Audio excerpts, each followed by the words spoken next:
Hello friends, कैसे हो आप सब लोग? मज़े में? I hope all of you, all the students done a great job. बराबर, आप लोग साथ में प्रिपरेशन करते रहोगे तो ये चैप्टर भी भले इंफॉर्मेटिव है, लॉजिकल भी है और मज़ा आने वाला है। तो जितने नोट्स हम लोग शेयर कर रहे हैं, जितने पॉइंट्स डिस्कस कर रहे हैं, वो आप साथ में लिखते रहिए और समझते रहिए। बराबर है। कल हमने देखा था एटॉमिक रेडियस के अंदर क्या क्या चेंजेस होते हैं, लेकिन मैंने आपको बताया भी था कि एटॉमिक रेडियस के अंदर जो टेक्स्ट बुक में वैल्यू है उसके साथ भी हम लोग डिस्कशन में जाएंगे। तो यहाँ पर हमारे पास जो रियल डेटा है, टेक्स्ट बुक में वैल्यूज में वेरिएशन है बेटा। तो एटॉमिक रेडियाई की सबसे जो स्टैंडर्ड बुक्स होती है, उसमें से मैं आपको कुछ वैल्यूज लिखा रहा हूँ। जैसे यहाँ पर है scandium, titanium, vanadium, chromium, manganese, iron, cobalt, nickel, copper and zinc. बराबर। तो यहाँ पर आप उसकी वैल्यू नीचे लिखते जाएंगे। So that is atomic radius of d block element in picometer, ये याद रखना है। तो यहाँ पर दिया हुआ एक स्टैंडर्ड बुक के अंदर 162, then it will be 147, then it will be 134, 127, 126, 126, यहाँ पर कोबाल्ट में 125, यहाँ पर 124, यहाँ पर भी 124 और यहाँ पर हो जाता है सीधा 138। तो आप देख सकते हैं कि ऐसी वैल्यूज और उसका एक्सप्लेनेशन मैच तो होना चाहिए ना। वैल्यूज और अगर एक्सप्लेनेशन मैच नहीं होता है तो उसका कोई लॉजिक बनता नहीं है। तो कल हमने सबसे पहले पॉइंट्स जो डिस्कस किए थे उसमें क्या क्या था। तो एटॉमिक रेडियस जो होती है हमें मालूम है कि लेफ्ट राइट जाने पे डिक्रीज होती है, वो सबको मालूम है। बराबर है। तो सबसे पहला पॉइंट वहां पर लिखेंगे हम लोग कि भाई एटॉमिक, शॉर्ट में लिखूंगा और समझाऊंगा आपको। बराबर है। पूरा वीडियो देखिए, आपको बहुत मजा आने वाला है। Atomic radii of the transition metals lie in between S and p block. ये हमें सबको मालूम है कि ये जो वैल्यू है वो एस और पी ब्लॉक के बीच में कहीं पर लाई कर रही है। बराबर। दूसरी बात यहाँ पर ये है कि जनरली जो एटॉमिक रेडिया है बेटा, लेफ्ट टू राइट क्या होता है, एटॉमिक रेडिया जो है वो जनरली डिक्रीज होता है। मेरा तो यहाँ पर लिखेंगे हम लोग generally atomic radii of d block elements, of d block elements in a series in a series decrease with increase in atomic number. तो आप देख सकते हैं कि स्कैंडियम से लेकर जिंक तक एटॉमिक नंबर जो है वो इंक्रीज ही होता जाता है, लेकिन फिर भी यहाँ पर 162 है और यहाँ पर 138 है। जनरल टेंडेंसी क्या कहती है कि लेफ्ट टू राइट जाने पे इलेक्ट्रॉन 3D सबसेल में ही एंटर होगा, साथ में न्यूक्लियर चार्ज इंक्रीज होता जाता है। तो मान लो कि यहाँ पर मैं ड्रॉ कर रहा हूँ कि यहाँ न्यूक्लियस है, यहाँ पर हमारा इलेक्ट्रॉन ऐड हो रहे हैं। बराबर है। यहाँ पर 4s वाला है। तो न्यूक्लियस और इलेक्ट्रॉन के बीच में डिस्टेंस जो है 3D में जब इलेक्ट्रॉन एंटर होते जाते हैं बेटा, तो डिस्टेंस में कोई वेरिएशन आता नहीं है। लेफ्ट राइट जाने में डिस्टेंस में कोई भी वेरिएशन आता नहीं है। The distance between the nucleus and electron, कौन सा, वैलेंस शेल इलेक्ट्रॉन। तो डिस्टेंस जो है ऑलमोस्ट सेम है, almost same. okay, and we notice that nuclear charge is increases, so what happen, the atomic radii will be decreases। तो ये tendency तो हमने 11th में भी पढ़ी हुई है। बराबर है। चलो, तो ये पॉइंट तो हमने जनरल डिस्कशन में ले लिया, लेकिन वैल्यू के हिसाब से अगर आप देखोगे, बराबर है, तो सबसे पहली बात, अब आप वैल्यू के हिसाब से एक एक केस लोगे तो आपको और भी मजा आएगा। बराबर है। तो पहला केस है हमारा, पहला सेगमेंट है यहाँ पर स्कैंडियम से लेकर क्रोमियम तक का। दूसरा सेगमेंट जनरली जाता है हमारा Mn, Fe, cobalt, nickel, copper और यहाँ तक का। बराबर है। और लास्ट में आएगा जिंक। तो initiative, then midway and the last. तो यहाँ पर हमने जो कल डिस्कशन किया था उसके अंदर ये समझा था। तो आप देखो कि स्कैंडियम से लेकर बेटा क्रोमियम तक वो चीज़ें डिक्रीज हो रही है। तो वो क्यों हो रहा है, तो यहाँ पर हम लोगों ने पढ़ा था कि atomic radius decrease with increase in atomic number as the nuclear charge increase, whereas the shielding effect of d electron is small. यानी हर बार इलेक्ट्रॉन जो ऐड हो रहा है वो डी में हो रहा है, ये आप भी एग्री करते हो। डी इलेक्ट्रॉन की शील्डिंग इफेक्ट कैसी होती है, पुअर होती है। तो due to poor shielding effect of d electrons, nucleus का जो पावर है, न्यूक्लियस चार्ज, वो बाहर के इलेक्ट्रॉन को क्या कर रहा है, अट्रैक्ट करेगा। So that's why what happen, the atomic radius will be decreases. तो ये जो यहाँ तक का कंटेंट है, ये जो मैं मार्क कर रहा हूँ, आप जरा ध्यान से देखेंगे, यहाँ से यहाँ तक का जो कंटेंट है वो किसको मैच कर रहा है, वो मैच कर रहा है स्कैंडियम से क्रोमियम तक की वैल्यू को। उसके बाद हमारे पास है मैंगनीज, आयरन, कोबाल्ट, ये सारे। तो इसको हम लोग क्या लिखेंगे बेटा, it is a like a mid way part. तो यहाँ पर आप देख रहे हो, यहाँ आफ्टर मिड वे से लिखा हुआ है कि as the electron enter the last but one shell the added d electron, बराबर है, स्क्रीन और shield the outermost electron, बराबर। तो शील्डिंग इफेक्ट जो है यहाँ पर डी इलेक्ट्रॉन बनने से शील्डिंग इफेक्ट बढ़ रही है। Hence with increase in the d electron screening effect increases, तो स्क्रीनिंग इफेक्ट धीरे धीरे बढ़ रही है, बराबर है। तो यहाँ पर हम लोग क्या लिख सकते हैं कि भाई in a mid way, in a mid way, यानी कि जब हम लोग बात कर रहे हैं कहाँ पर, मैंगनीज, आयरन, कोबाल्ट, बराबर है।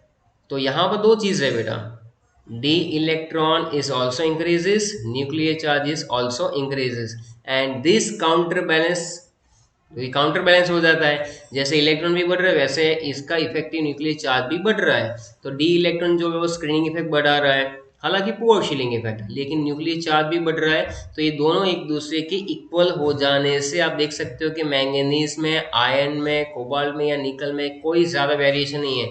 हालांकि मैंगनीज में 3d5 है, यहाँ पर 3d6 है, यहाँ पर 3d7 है, फिर भी आप देख रहे हैं कि यहाँ पर जो है 126 का 126 ही रहा है वैल्यू। तो वो क्यों रहा है, बराबर है। तो बेसिकली यहाँ पर वही समझाना चाहते हैं कि the increase nuclear charge as well as the screening effect both counterbalance by each other. As a result, the atomic radii remains practically same after chromium.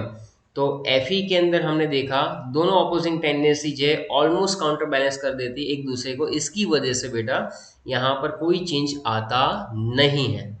और last but not least, at the end of the period there is a slight increase in the atomic radii. मैंने आज इसलिए वापस ये समझाया क्योंकि आज मेरे पास वैल्यू भी है और सटीक वैल्यू है।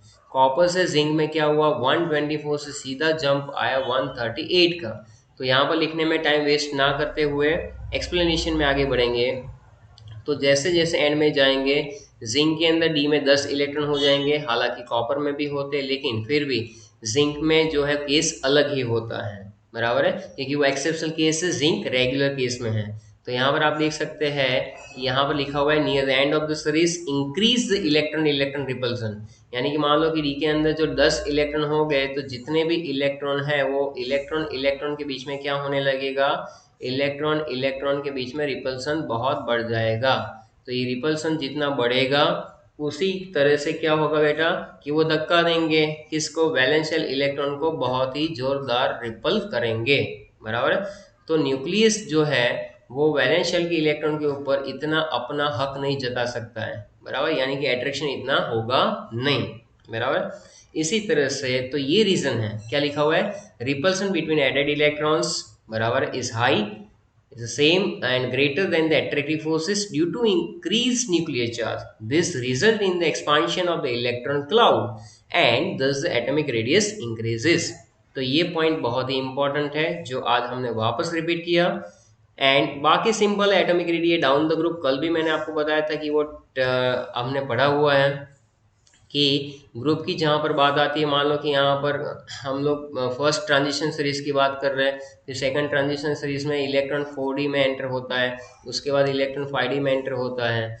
तो जैसे जैसे टॉप टू बॉटम जाएंगे इलेक्ट्रॉन जो है ना दूर चला जाएगा, बराबर। Atomic radii of the second series are larger than those of the first transition series, but the atomic radii of the second and third transition series are almost same. वो ज़्यादा चेंज नहीं होता बेटा, ज़्यादा चेंज नहीं आता है, बराबर, ऑलमोस्ट सेम। अगर हम लोग, मैं यहाँ पर वैल्यूज से बात करूँ तो मैं यहाँ पर आपको क्लियर बताना चाहूँगा कि कैसे चेंजेस आते हैं। आप खुद देखिए, यहाँ पर मैं अगर लिखता हूँ कि मेरे पास मैंगनीज है, तो मैंगनीज की वैल्यू यहाँ पर है 126, उसके नीचे टेक्नीटियम है वो है 136, देन रेनियम उसकी है 137। तो यहाँ पर आप देख सकते हैं कि ये जो है सेकंड ट्रांजिशन रिस्क एलिमेंट है और ये थर्ड ट्रांजिशन रिस्क एलिमेंट है, फर्स्ट सेकंड एंड थर्ड। तो यहाँ पर इन दोनों की वैल्यू में ज़्यादा डिफरेंस नहीं है। हालांकि टेक्निकली के बाजू में ही रुथेनियम भी है तो उसका 134 है, नहीं तो नीचे ऑस्मियम का भी कितना है 135 है। तो आप देख सकते हैं क्लियर यहाँ पर कि यहाँ पर कोई ज़्यादा चेंज नहीं है।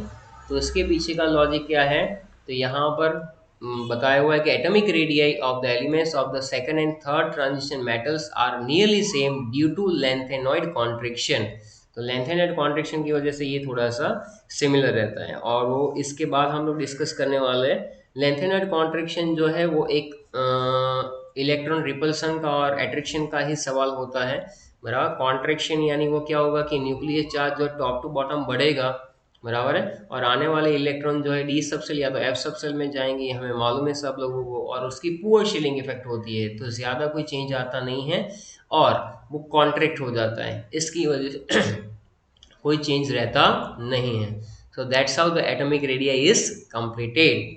आयोनिक रेडियाई जो है उसमें हम लोग आगे फॉलो करेंगे trend of followed by the ionic radii is the same as that followed by atomic radii. अगर atomic radius left to right decrease होती है तो आयोनिक रेडियस में भी वही रहेगा, बराबर है। अगर मैं आयोनिक रेडियस में यहाँ पर मेंशन करूँ तो जैसे चलो इस पेज पे ही कर देता हूँ तो आपको थोड़ा सा दिमाग में क्लियर हो जाए। चलो तो यहाँ पर है ionic radius of first transition series. तो देखो scandium, titanium, vanadium, chromium, manganese, iron, cobalt, nickel, copper and zinc. तो स्कैंडियम में बेटा M+2 आयन की, यानी ये सारे +2 आयन हो तो 81, 91, 84, 88, फिर 80, 76, 74, 72, 72 and 74. So the ionic radii will be like that. They are the different in the different oxidation state. अगर M+3 होता है तो यहाँ पर डिफरेंट ऑक्सीडेशन स्टेट में इसकी वैल्यूज अलग अलग है, बराबर है। तो कुछ वैल्यूज दी हुई है, कुछ नहीं दी हुई है, जिस जो हम लोग बाद में पढ़ेंगे। हमें फोकस करना है फिलहाल यहाँ से ये वाली लाइन पे। तो आप देख सकते हैं कि यहाँ पर लेफ्ट राइट जाने पे जनरली फर्स्ट एलिमेंट और लास्ट एलिमेंट देखोगे तो क्लियर आइडिया आ जाएगा कि यहाँ पर जो आयोनिक रेडियस है वो डिक्रीज होता है, तो एटॉमिक रेडियस भी तो डिक्रीज ही होता था, बराबर है।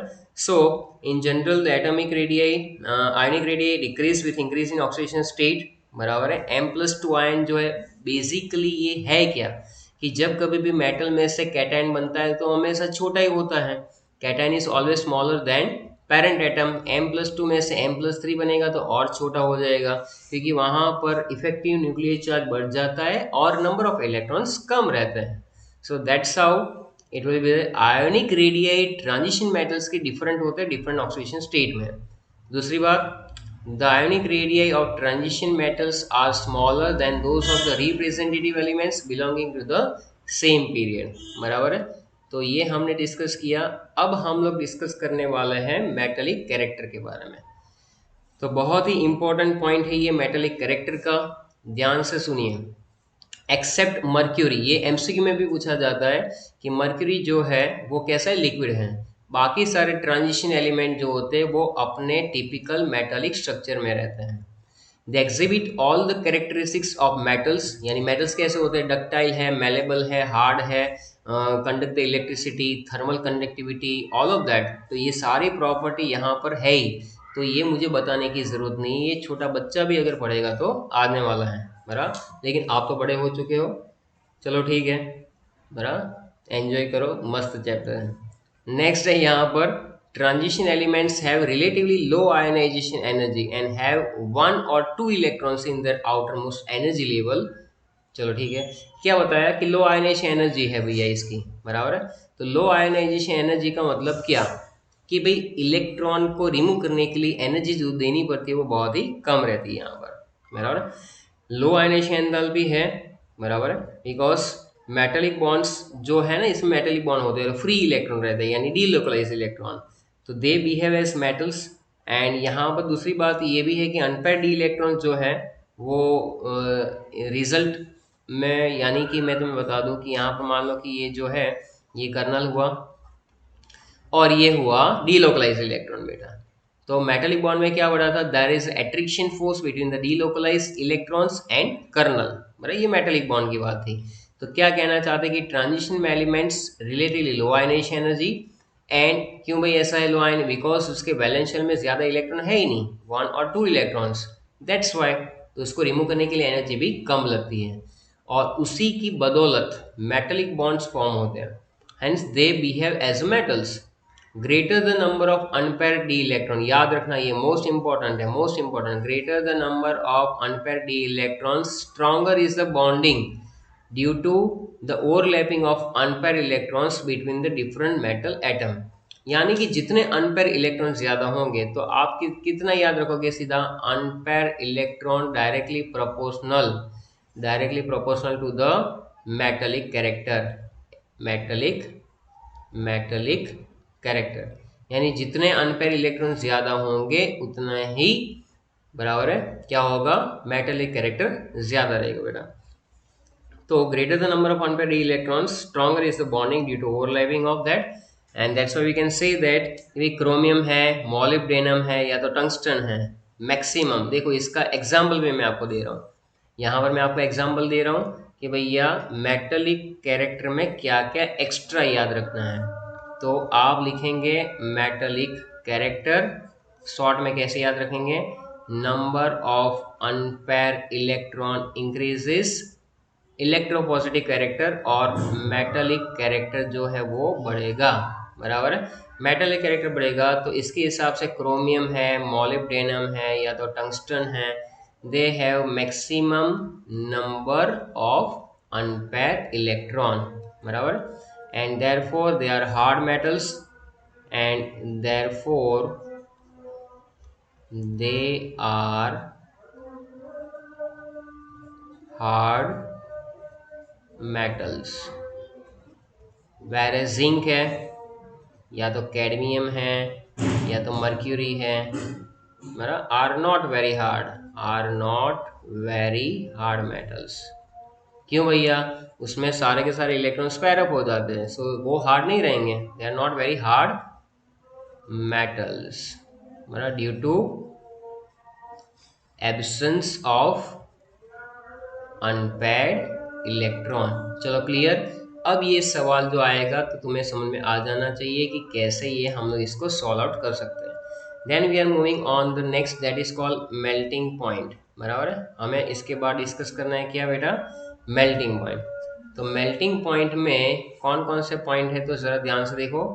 Transition metals have high melting points which is due to their strong metallic bond.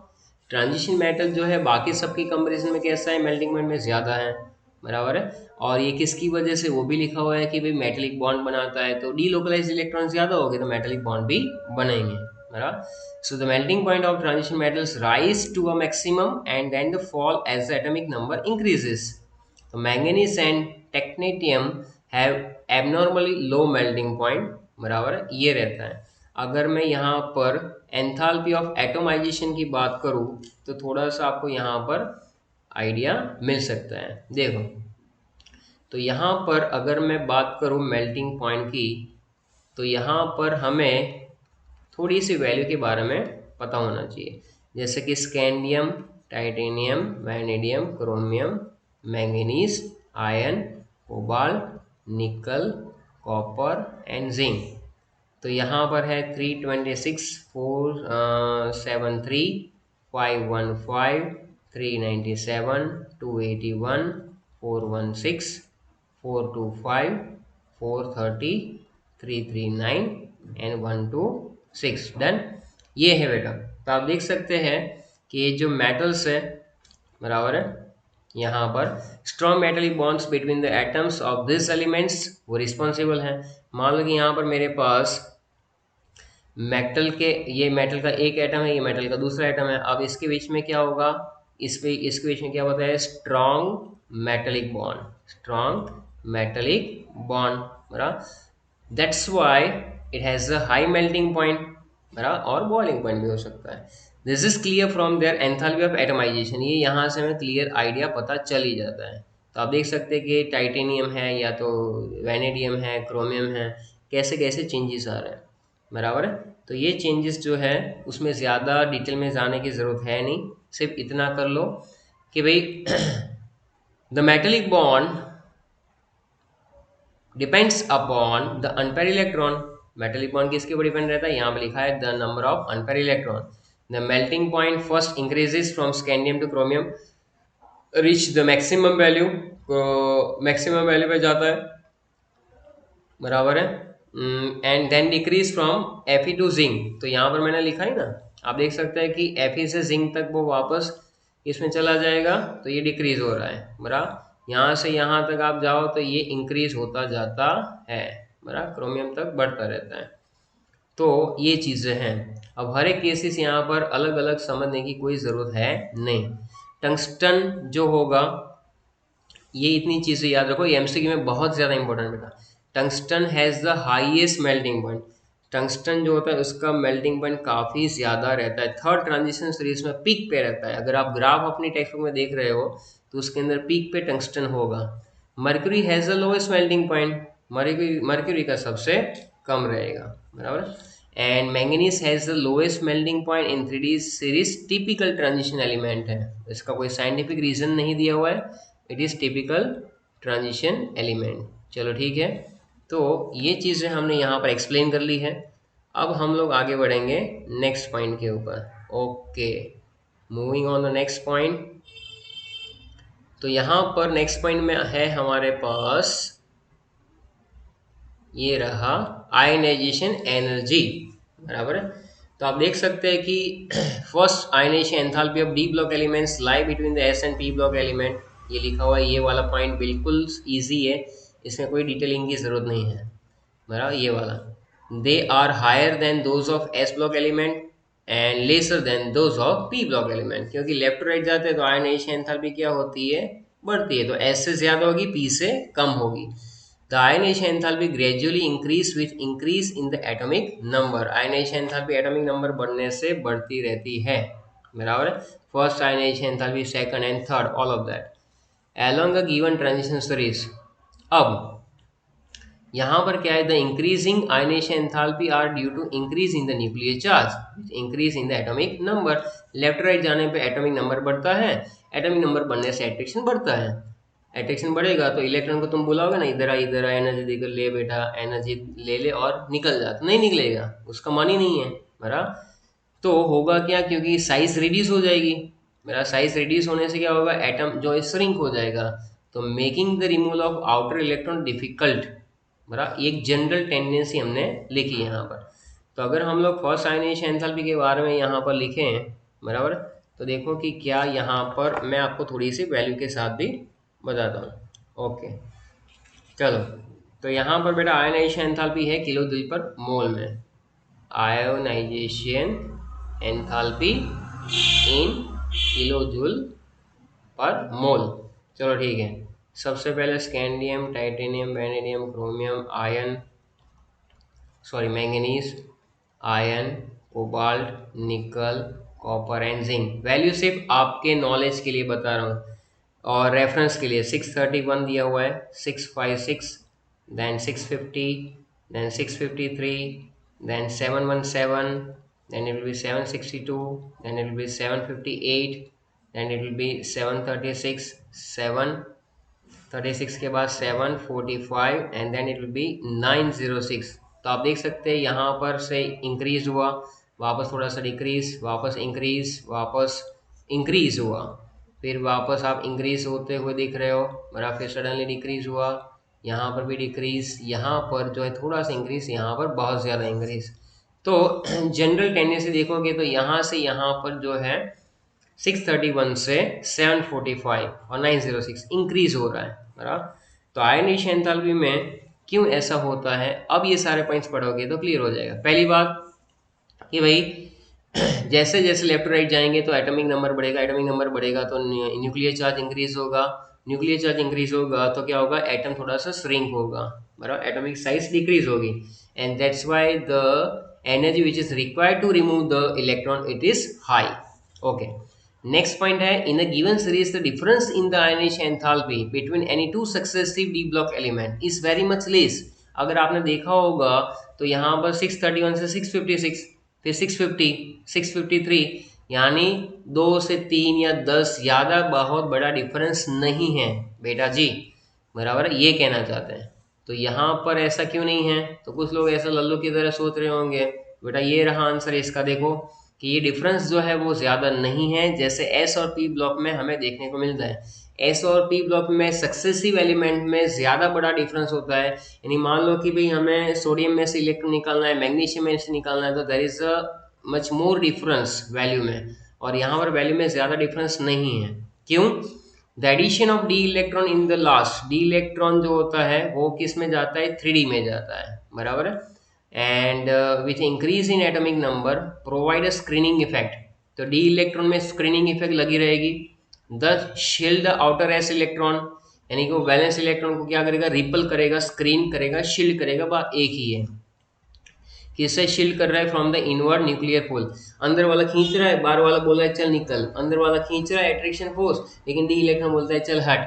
तो वो जैसे जैसे इलेक्ट्रॉन में रिपल्सन बढ़ता जाएगा वैसे वैसे क्या होगा? The effect of increase nuclear charge and addition of d electron tend to oppose each other, दोनों एक दूसरे को अपोज करते रहेंगे, attraction as well as repulsion, इसलिए ज्यादा बड़ा डिफरेंस नहीं आ रहा है, पहली बात। दूसरी बात यहाँ पर क्या है, तो आप देख सकते हैं कि the first ionization enthalpy of zinc, cadmium and mercury, वो कैसी है? They are however very high. सीधी सी बात है, जिंक में 3d10, कैडमियम में 4d10 और 5d10, सब में 10-10 इलेक्ट्रॉन भरे पड़े, यानी फुल्ली फिल्ड ऑर्बिटल्स हैं, तो उसमें से इलेक्ट्रॉन निकलेंगे क्यों? क्यों निकलेंगे? आखिरकार उसमें स्टेबल इलेक्ट्रॉन कन्फिगरेशन है, तो स्टेबल इलेक्ट्रॉन कन्फिगरेशन है इसलिए ही वहां पर क्या हो रहा है कि वहां से इलेक्ट्रॉन निकालना थोड़ा सा ज्यादा मुश्किल हो रहा है। So that is the trick to learn that point, बराबर है। नेक्स्ट है, although second and third ionisation enthalpy also in general increase along a period, second and third ionisation enthalpy बढ़ रही है along the period, but magnitude of increase for the successive elements is much higher, बराबर है। तो ये वाला point जो है second and third ionisation enthalpy, आप सिंपल लॉजिक लगाओ कि मैंगनीज में 3d5 होने के बाद अगर आप थर्ड आयनेशन एंथैल्पी लगाओगे तो बढ़ेगी। एक सिंपल सा मैं तुम्हें याद करवा देता हूँ लॉजिक, क्या था? मान लो कि मेरे पास कोई भी मेटल है, बराबर m, अब उसमें से मुझे पहला इलेक्ट्रॉन निकालना है और मैं बना देता हूँ m+1 और एक इलेक्ट्रॉन निकाला, तो इसमें डेल्टा IH1 जो है वो कैसा होगा? कम रहेगा। जैसे ही मेरे पास m+ होगा उसमें से जैसे मुझे m+2 बनाना है, यानी यहाँ पर कैसे है, m+1 में प्रोटॉन्स जो है वो तो उतने ही, लेकिन इलेक्ट्रॉन कम हो चुके हैं, तो प्रोटॉन ज़्यादा इलेक्ट्रॉन कम है, इसकी वजह से क्या होगा? Delta IH2 is higher than delta IH1।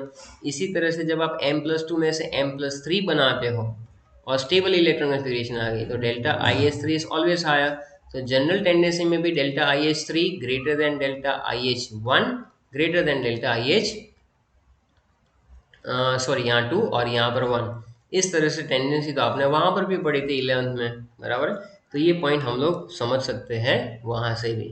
चलो, तो ये सारा पॉइंट यहाँ तक हमने कंप्लीट कर लिया हुआ है। Now moving on the next page, बराबर है, वो क्या कहना चाह रहे थे वो भी देख लेते हैं। ऑक्सीडेशन स्टेट तो तुम्हारे सिलेबस में है नहीं भैया, बराबर, तो वो नहीं करेंगे, हम लोग कर लेंगे, बराबर। जिसको ऑब्जर्व करना है वो करे, हमारा काम तो पढ़ाना है भैया, बराबर। ऐसे ही थोड़ी बैठे है कि भाई कौन कौन पढ़ रहा है तो हम लोग पढ़ाएं।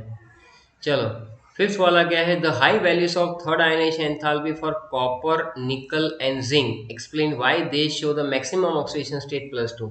ये +2 स्टेबल स्टेट हो जाती है, बराबर, तो थर्ड आयनेशन एंथैल्पी कॉपर, निकल और जिंक में काफ़ी ज़्यादा हो जाती है बराबर। तो यहाँ पर मैं आपको बताऊँ कि कॉपर की जो है ना, चलो वैल्यू भी लिख लेते हैं। तो कॉपर की आप देखोगे बेटा तो 745 फर्स्ट है, फिर आता है 1958 और तीसरी वैल्यू तो चली जाती है 3556 पे, बराबर। इसी तरह से यानी सेकंड से थर्ड में जंप बहुत ही ज़्यादा आता है, बराबर। सेकंड में से थर्ड में जंप जो है बहुत ही काफ़ी ज़्यादा आ जाता है। तो ये चीज़ें हमें याद रखनी है कि थर्ड आयनाइजेशन एंथैल्पी जो है वो ज़्यादा रहती है, बराबर है। ओके, सो जनरली इसमें क्या रहता है, इसमें भी इलेक्ट्रॉन कन्फिगरेशन ही रहती है और स्टेबिलिटी का ऑर्डर रहता है, बराबर है। अगर हम लोग थोड़ा सा जनरल डिस्कशन भी करें तो यहाँ पर पॉइंट्स हम लोग डिस्कस कर लेते हैं एक बार। जो अभी तक हमने डिस्कस किए हुए हैं, बराबर। सबसे पहली बात तो वो तो हमने देख लिया डिफरेंस में क्या क्या वेरिएशन था। Difference in the ionization enthalpy between any two successive, revision ले लेते हैं। पहला पॉइंट क्या था कि भाई in a series difference in ionization enthalpy between two successive d block element लिखो ना, उसको बुरा नहीं लगना चाहिए, d block elements is very much less. तो इसका तो रीजन हमने समझ लिया, बराबर। Then the difference in s block and p block, then the difference in s block and p block elements. चलो बराबर है, ये हमने पढ़ा। उसके बाद हमने ये भी पढ़ा first ionisation enthalpy of zinc, cadmium and mercury, ये भी याद रखो। Delta IH1 for zinc, cadmium and mercury are very high. Why? Because they have D10 configuration, सबके सब जो है वो D10 configuration वाले हैं, यानी कि they have completely filled orbitals which is more stable, बराबर, विच इज मोर स्टेबल। तो ये पॉइंट रहेगा आपके दिमाग में, वो याद रखना है, बराबर है। फिर आता है कि second and third ionisation enthalpy in general increase along a period, but the magnitude of increase for the successive elements is much higher, ये तो हमने देख लिया। आगे हमारे पास ये भी है कि there is a fall in second ionisation enthalpy from chromium to manganese, chromium से मैंगनीज। तो आप देख सकते हो कि क्रोमियम में फॉल आ रहा है सेकंड आयनेशन एंथैल्पी में। देखो इसकी क्रोमियम की है 1592 और इसकी है 1509, तो ये फॉल की बात कर रहे बेटा, बराबर यहाँ पर। और कॉपर में भी और जिंक में भी सेकंड आयनेशन एंथैल्पी में बताऊँ तो 1958 है, यहाँ पर है 1734, बराबर, ये फॉल आ रहा है। सो ये किसकी वजह से आ रहा है कि after removal of first electron chromium copper दोनों कैसे हो जाते हैं, स्टेबल। तुम देखो क्रोमियम एक इलेक्ट्रॉन गंवा देगा तो क्या बनेगा, Cr+ यानी 3d5। ये भी एक इलेक्ट्रॉन डालने के यानी लूजिंग वन इलेक्ट्रॉन Cu+, जिसमें 3d10 हो जाएगा, बराबर है। तो 3d10 में से इलेक्ट्रॉन निकालना मुश्किल है ना भाई, सिंपल सी बात है, बराबर है। तुम जिंक की बात करोगे तो जिंक में जनरली क्या होगा कि पहला इलेक्ट्रॉन निकलेगा 4s से, बराबर, और उसके बाद हम लोग इलेक्ट्रॉन निकालना चाहेंगे वो भी 4s से जाएगा, इसमें Cu में 3d से जाएगा। सो ये फॉल जो आ रहा है, बराबर है, इसकी वैल्यू ज़्यादा है due to this half filled and completely filled stable electron configuration. So chromium copper acquire stable configuration and the removal of second electron is very difficult, बराबर। तो ये चीज़ें हमें हमेशा याद रखनी है, बराबर। तो ये चीज़ें हैं जो छोटी छोटी बातें लेकिन बहुत इंपॉर्टेंट है भाई, वरना इतनी मेहनत हम लोग नहीं करते, क्योंकि ये सारे MCQ में पूछे जाते हैं। थर्ड आयनाइजेशन एंथैल्पी यानी delta IH3 of manganese is very high, बहुत ही सिंपल सी बात है। थर्ड आयनाइजेशन एंथैल्पी में क्या होगा, पहले मैंगनीज होता है तब क्या होता है 25 का मतलब है आर्गन 3d5 4s2, पहला इलेक्ट्रॉन निकला, ठीक है, दूसरा निकला, ठीक है, Mn+2 जब बन जाता है तो वो रहता है 3d5 and it is most stable electron configuration, बराबर है। तो फिर तीसरा इलेक्ट्रॉन निकालने में तकलीफ तो होगी। इसी तरह से Fe+2 जो है उसमें से जब आप Fe+3 बनाते हो, बराबर, तो क्या आता है third ionisation enthalpy for change from Fe+2 to Fe+3 is very small, because तुम देखो Fe+2 में क्या रह जाएगा, आर्गन और 3d6, इसमें बनेगा आर्गन 3d5। तो वो बनना चाहेगा ना भाई, 3d6 में से 3d5 कौन नहीं बनना चाहेगा, क्योंकि loss of third electron from 3d, पहले 4s में से 2 चले गए Fe में, बराबर है, तो बना Fe+2, लेकिन अब 3d6 में से एक इलेक्ट्रॉन जाएगा तो d5 बना रहा है which is more stable. So loss of third electron gives the stable electron configuration. So we can say that IE3 value for Fe26 is less than IE3 value of Mn। ये भी एक point है, simple सी बात है, सोचो अपने आप पता चल जाएगा, बराबर है। High value of third ionisation enthalpy for copper nickel and zinc, बराबर है। तो मैक्सिमम ऑक्सीडेशन स्टेट उसकी +2 है, तो वो आने वाली हैं। तो ये सारी बातें थी। And the first ionisation enthalpy of 5D series are higher as compared to 3D and 4D. Why?